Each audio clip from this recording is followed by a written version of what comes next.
is often one of those things that people kind of look forward to with kind of fear and trepidation. But keep in mind that by the time you're doing step 9, you've had 8 powerful experiences that you have worked very intentionally that have brought a degree of preparation for you. And step 9 is not about this end-all perfectionistic result. I'm a list maker. I'm the kind of guy that I want to make my list in the morning and I'm going to check them off and boom, boom, boom, boom. And when I get my checklist done, the world is right. Just the way I want it. And that's really kind of how I approach the 12 steps. I thought the harder I worked at the 12 steps, the less of an alcoholic that I would be.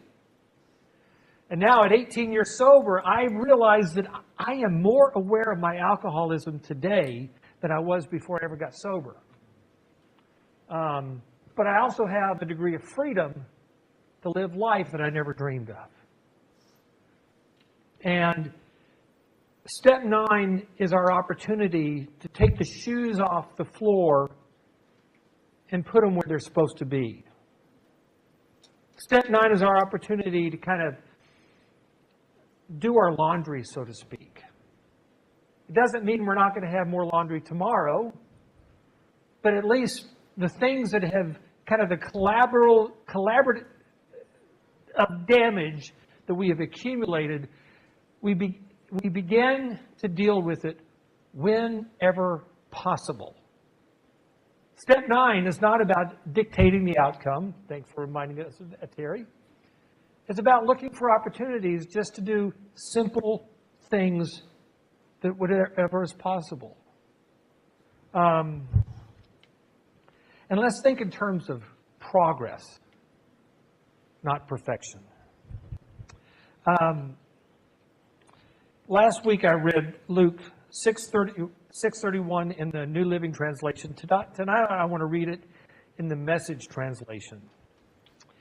Here is a simple rule of thumb for behavior. Ask yourself what you want people to do for you, then grab the initiative and do it for them. This Matthew 6, Jesus talks about this relationship of equity, a balance between people, doing for them what we'd like to do for them to do for us. It's a paradigm of mutual appreciation and respect, of thoughtfulness, of consideration. I think that here's what step 9 is not. It's not easy, convenient apologies. Step 9 is not about making them happy. If they get happy, fantastic. If you're able to pay for the kitchen that you burned down, wonderful. Maybe you can even, you know what I'd do? I'd say, let's get you a triple whammy kitchen, whatever that is. Because I would just want to make it up to them. See, if I'm going around successfully making it up to everyone else, then I'm not asking for forgiveness. I'm paying a bill. And accountability and accounting does not bring us transformation. We need grace. The people that will respond to your amends making are people that can give you grace, and they're willing to, for whatever reason. Maybe it's because they've experienced enough of it themselves, and maybe it's because they love you so much. But even if they don't, by virtue of prayer and praying for both them and for you in this same way, you're bringing healing into your own world. Wow. That blows my mind. Blows my mind. By the way, I got to tell you something. My best prayers have been and continue to be, often are, prayers that really originate out of my own pain and out of my own frustration. And I think that's one of the reasons why God doesn't just take my little recovery life and tied all up in a nice, neat little bow with a triple grade A, double approved, perfect stamp on it. But he kind of leaves it a little flawed and tattered and kind of limping on down the road on a semi-flat tire.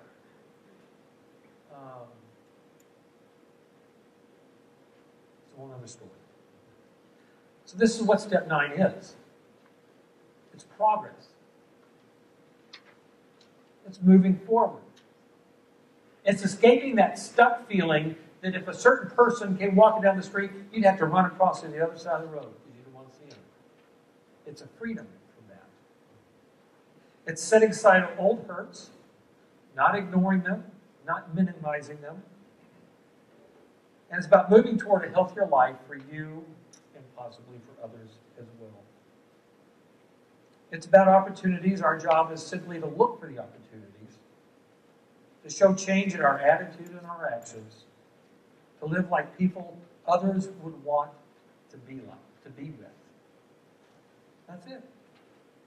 To live, start living like you're someone who someone else would want in their life. Maybe not the exact way that you want them in their life, but someone that they want. Our second reader here is Miss Reenie. Way back there in the back, but she's kind of hiding. Do you have a mic? Okay. Our Journey Home, page 196. Let us make the commitment to speak wholehearted words of grace and compassion.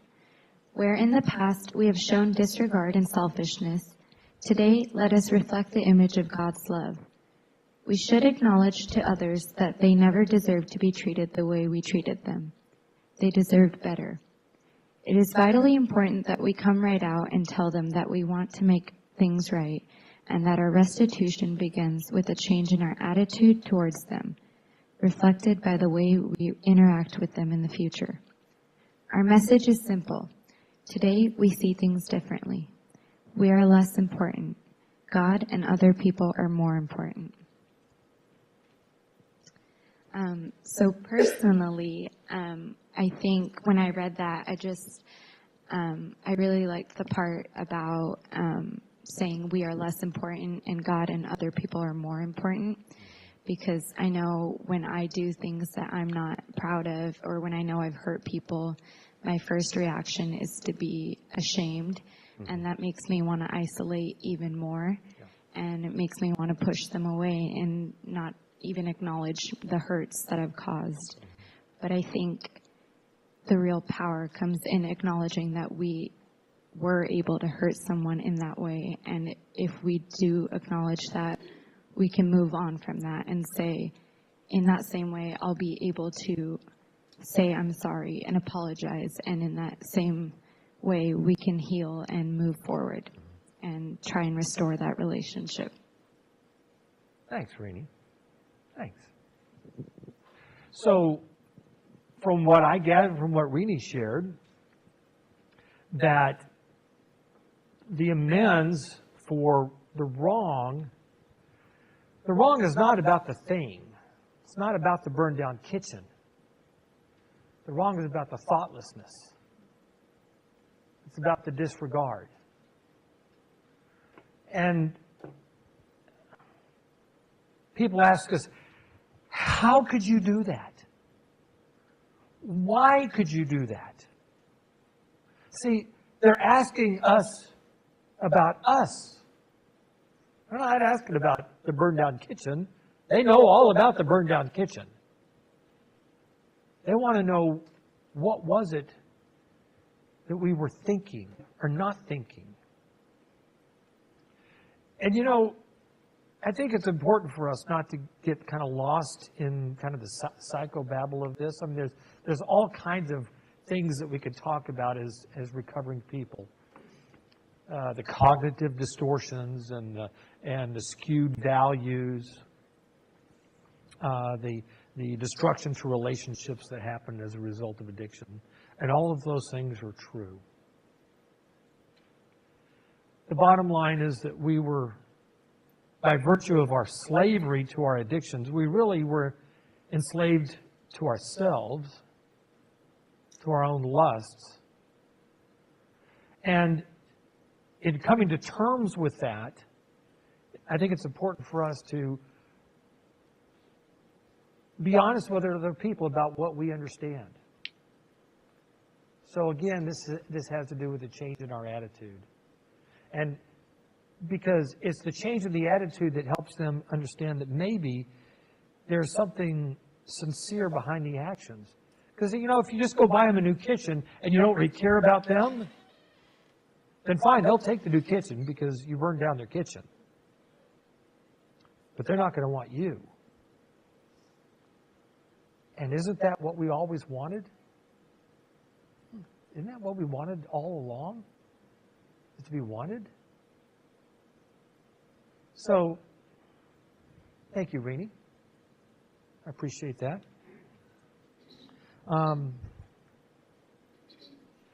Where's Miss Carol? There you are. We got to get you a microphone. It's coming right up here. How are you? All righty. Let's see. Our journey home, page 197. Building healthier relationships with others requires that we address the ways that we have harmed ourselves. And as we begin to make amends to ourselves, we will begin to create the necessary spiritual momentum that helps to move us forward in making amends to others. Many of us needed to make changes in our eating and exercise habits, or lack thereof. When we had hurt ourselves financially, we faced it, and with the help of our sponsors and counselors, we made the changes that were necessary for us to begin developing financial integrity.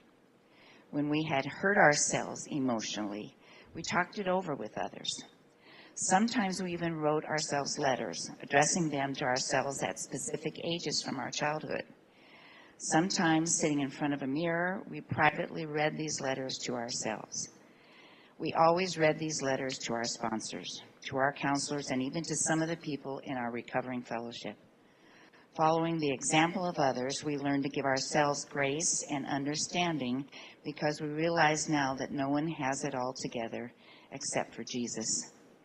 Recovery is not a straight line from point A to point Z. No matter how good or how bad things get, one thing is for sure, things are going to change. Thanks. And your thoughts, please, Miss. And my thoughts. Well, I'm right in the middle of this. I'm going through some real struggles about forgiveness, about making amends. I've been through this before. I'm 3 years in recovery. Good for you. But now I'm dealing with a daughter who's very upset with me. And so this has really touched me deeply. I've also been in therapy trying to understand myself and trying to be kind to me. I have a habit of minimizing, and I have a habit of diminishing things that have happened to me. And me too. So this is all just a new journey, and I appreciate this whole study. One of the things that's touched me already tonight is that first question about here's a simple rule of thumb for behavior. Ask yourself what you want people to do for you, and then grab the initiative and do it for them. When I first started into therapy a long time ago, I called my mother to tell her I can't forget the awful things that went on in our home. And her response to me was, oh, well, you just need to forget it. Don't think about it anymore. And what I really wanted to hear from her was, oh, I'm so sorry, honey. I'm so sorry. If I could change things, I would. And so as my daughter is upset with me and letting me know how I have hurt her, I've wanted to explain where I was at the time and what I was thinking. She didn't want to hear that. She wants me to understand her pain and her hurt by me. And And so I'm trying to approach that differently, just as you put down these questions tonight. So I thank you for letting me struggle with this tonight. Thank you for struggling it with us present.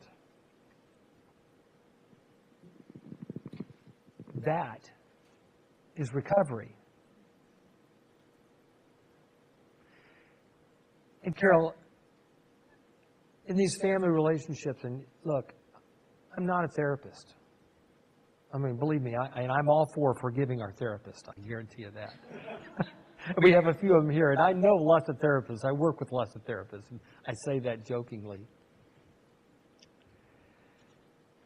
But what you were describing with you and your mother, and you with your daughter, is a growth of generational intimacy. Wow. It's not, doesn't all package into some nice little 30-minute cutesy sitcom where everybody finishes the day with, you know, a smile, a glass of wine, and a piece of, you know, strawberry shortcake for dessert. But there's dignity in what you shared. There was power in that, and strength in that many people can't do. And it's really the kind of things that recovery people, we have to learn how to do them, because if we don't recover. And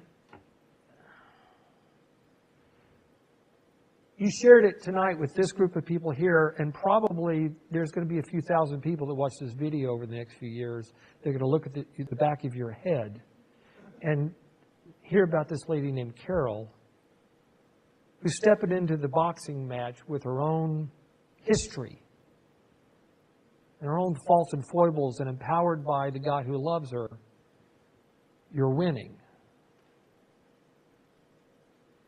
And I just admire you. And